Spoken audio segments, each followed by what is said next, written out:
আসসালামু আলাইকুম everyone, welcome to অরিশাস cooking. আজকে নিয়ে হাজির হলাম একটা ইলিশ মাছের রেসিপি। আজকে আপনাদেরকে তৈরি করে দেখাবো কচু পাতায় ইলিশ মাছ ভাপা। ঝটপট কি করে সহজ রেসিপিতে ইলিশ মাছ কচু পাতায় ভাপিয়ে নিতে পারবেন, চলুন দেখে নেওয়া যাক। প্রথমে এখানে কচু পাতা নিয়ে নিয়েছি, এগুলোকে ভালো করে পরিষ্কার করে নিয়েছি এবং ডালগুলো ফেলে দিয়েছি। এবার ইলিশ মাছের টুকরোগুলোকে 15 মিনিটের জন্য লবণ মাখিয়ে রেখেছি। এটিকে 15 মিনিট পরে ভালো করে ধুয়ে নিলেই হবে। এতে করে ইলিশ মাছের ভেতরে ভালো করে লবণ যায়। এবার মশলা তৈরি করে নিচ্ছি। দিয়ে দিচ্ছি 1 চা চামচ পরিমাণে রসুন বাটা, হাফ চা চামচ পরিমাণে আদা বাটা, দিচ্ছি 2 টেবিল চামচ পরিমাণে পেঁয়াজ বাটা, আর দিচ্ছি কাঁচা জিরার বাটা হাফ চা চামচ পরিমাণে, দিচ্ছি কাঁচা মরিচ বাটা 1 চা চামচ পরিমাণে, আর দিচ্ছি 1 চা চামচ পরিমাণে শুকনো মরিচের বাটা। ঝালটা আপনাদের পছন্দ অনুযায়ী দিয়ে নেবেন। হাফ চা চামচ হলুদের গুঁড়া আর সামান্য একটু শুকনো মরিচের গুঁড়া নিচ্ছি, আর দিয়ে দিচ্ছি স্বাদ অনুযায়ী লবণ। এই মশলাটাকে আমরা কোনো পানি দিয়ে মাখাবো না, তাই এখানে দিয়ে নিচ্ছি 3 টেবিল চামচ পরিমাণে সরিষার তেল। আপনারা চাইলে এখানে যে কোনো রান্নার তেল দিয়ে নিতে পারেন। এবার এই মশলাগুলোকে তেলের সাথে ভালো করে মাখিয়ে নিচ্ছি। তবে সয়াবিন তেল দেওয়ার চাইতে সরিষার তেল দিলে মাছের স্বাদটা ভালো আসে। হাতের কাছে সরিষার তেল অ্যাভেলেবেল থাকলে এটাই দেওয়ার চেষ্টা করবেন।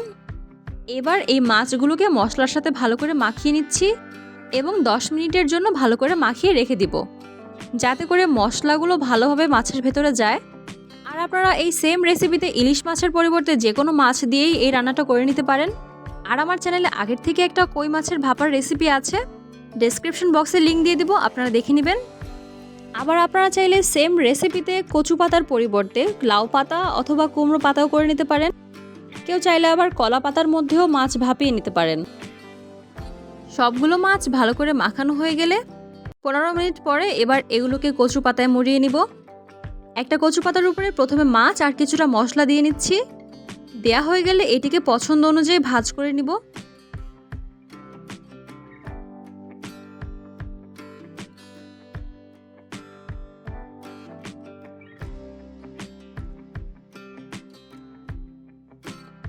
এবার একটা পাতা দিয়ে ভাজ করা হয়ে গেলে আরেকটা পাতায় সামান্য একটু মশলা মাখিয়ে নিচ্ছি এবং আগের থেকে ভাজ করে রাখা মাছটাকে এই পাতাটার উপরে দিয়ে আবারও এই পাতাটাকে ভালো করে মুড়িয়ে নিচ্ছি।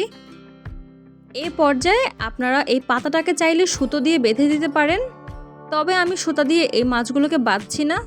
এবার একটা বাটিতে সরিষার তেল মাখিয়ে নিয়েছি। প্রথমেই নিচে দুটো পাতার মধ্যে কিছুটা মশলা মাখিয়ে দিয়ে নিচ্ছি, তার উপর থেকে দিয়ে নিচ্ছি আগের থেকে মুড়িয়ে রাখা মাছগুলোকে, আর কিছুটা মশলা বাকি আসছিল সেটাকে একটা পাতায় করে দিয়ে নিয়েছি। এবার এই বাটিটাকে আটকে নিচ্ছি। চেষ্টা করবেন যে কোনো ঢাকনা আছে এরকম বাটিতে করে নিতে। একটা কড়াইতে খুব সামান্য পরিমাণে পানি দিয়ে বাটিটা দিয়ে নিয়েছি এবং এটিকে 30 মিনিটের জন্য ভাপ দিয়ে নিচ্ছি। 30 মিনিট পরে আমাদের মাছগুলো একদম সেদ্ধ হয়ে যাবে। এই পর্যায়ে এটিকে একটা বাটিতে সার্ভ করে নিচ্ছি। এবার একটা মাছের পাতা একটু ছাড়িয়ে দেখাচ্ছি ঠিক কেমন হয়েছে। দেখতে পাচ্ছেন হয়তো পাতাগুলো একদমই নরম হয়ে গিয়েছে। আর যেহেতু কচু পাতা দিয়ে করে নিয়েছি তার জন্য 1 স্লাইস লেবু দিয়ে নিচ্ছি।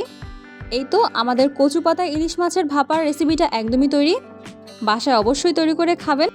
আর রেসিপিটা কেমন লাগলো অবশ্যই কমেন্ট করে জানাতে ভুলবেন না। এখন পর্যন্ত আমার চ্যানেলটিকে সাবস্ক্রাইব না করে থাকলে এখনই করে দিন। বেল আইকন ক্লিক করতে ভুলবেন না নতুন নতুন রেসিপির আপডেট সবার আগে পাওয়ার জন্য। Thanks for watching. আল্লাহ হাফেজ।